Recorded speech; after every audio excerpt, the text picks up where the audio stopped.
Assalamualaikum warahmatullahi wabarakatuh. Saya Desi Permatasari, kelas 18B. Di sini saya akan menjelaskan atau menerangkan beberapa pengertian tentang pasar. Nah, yang pertama itu adalah pengertian pasar, di mana pengertian pasar ini menurut Santoso di tahun 2017 yaitu pasar sebagai tempat jual beli barang dengan jumlah penjual lebih dari satu, ya, baik yang disebut sebagai pusat perbelanjaan, pasar tradisional, pertokoan, mall, plaza atau pusat perdagangan maupun sebutan lainnya, ya kan. Nah, kemudian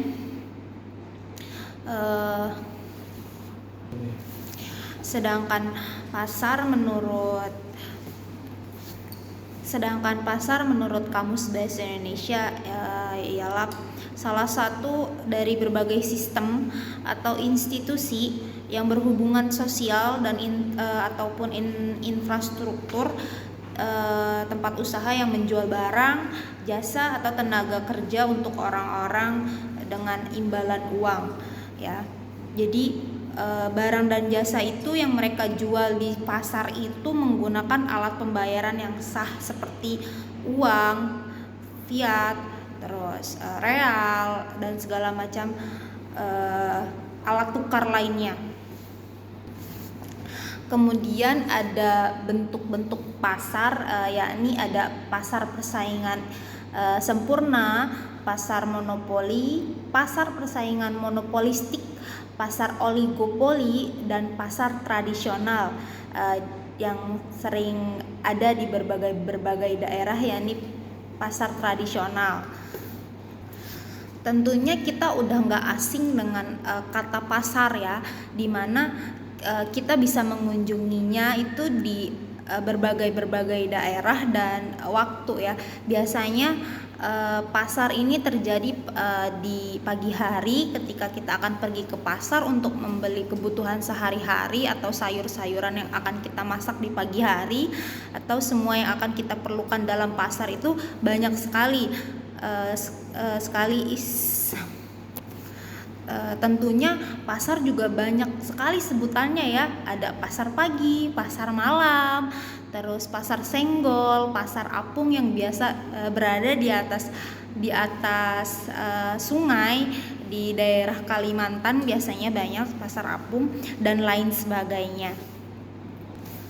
Tentunya kita tidak bisa lepas dari pasar, karena di mana pasar ini sangat penting untuk menjadi aspek di dalam perekonomian, karena pasar menjadi pusat perbelanjaan, kegiatan ekonomi yang bisa dikatakan salah satu pusat perekonomian, tempat berputarnya perekonomian di suatu daerah, baik itu daerah terpencil atau daerah ibarat ibu kota dan segala macam, pasti ada pasar di daerah-daerah tersebut. Nah, berdasarkan wujudnya, pasar dapat dibedakan menjadi dua, yaitu pasar abstrak dan pasar konkret, di mana pasar konkret ini merupakan pasar yang mempunyai wujud fisik seperti mall, pasar tradisional, di mana antara pembeli dan penjual ini bertemu secara langsung, bertatap muka lalu melakukan kegiatan akad jual belinya. Nah, di situ biasanya ada sebuah transaksi antara penjual dan pembeli, entah itu barang ataupun jasa, yang terjadi di pasar konkret tersebut. Nah, berbeda dengan pasar konkret, yakni sekarang ini yang sedang banyak dilakukan ialah pasar abstrak, di mana pasar ini tidak melakukan kegiatan jual beli secara langsung, melainkan melewati online atau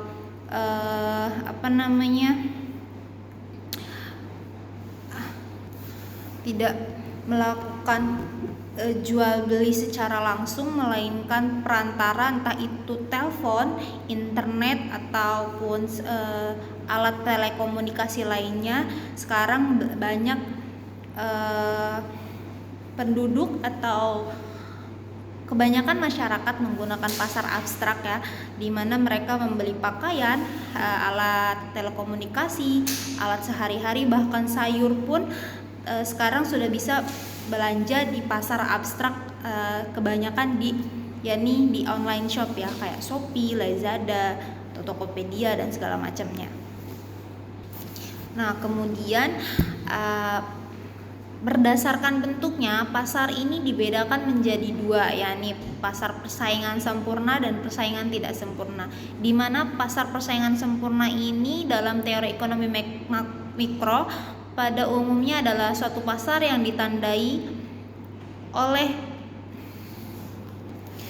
dimana pasar persaingan sempurna ini di dalam teori ekonomi mikro pada umumnya adalah suatu pasar yang ditandai oleh tidak adanya persaingan antara penjual lainnya atau bersifat pribadi di antara perusahaan-perusahaan individu yang ada di dalamnya, yakni berikut, di mana jumlah penjual dan pembeli itu masing-masing banyak dan mereka masing-masing bertindak sebagai penerima harga. Terus jenis barang yang diperjualbelikan juga biasanya tuh sama ya. Terus ada juga pasar persaingan tidak sempurna, di mana pasar ini terdiri dari sedikit penjual serta banyak pembelinya. Pasar ini berbeda dengan pasar persaingan sempurna tadi, di mana pasar persaingan sempurna tadi dia menjual barang atau sesuatu yang mereka jual itu sama, sedangkan pasar tidak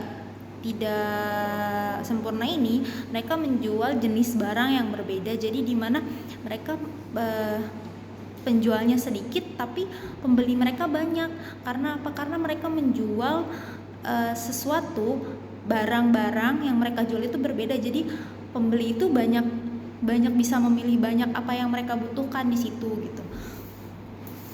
Dan di pasar ini juga penjual itu bisa memberikan harga atau mematok harga sesuai jenis barang dan kualitas barang yang mereka jual kepada pembeli ya. Selanjutnya, segmentasi pasar. Ada 5 jenis segmentasi pasar, yakni segmentasi perilaku, psikografis.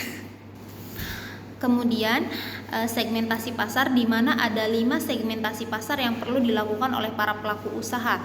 Di antaranya yakni segmentasi perilaku, segmentasi psikografis, segmentasi demografis, geografis, dan waktu khusus, di mana waktu khusus ini mereka bisa menentukan musim apa atau apa sesuatu yang banyak dicari nih sama pembeli untuk dijual, sehingga mendapatkan keuntungannya bisa berlebih dari biasanya ya. Cukup sekian ya.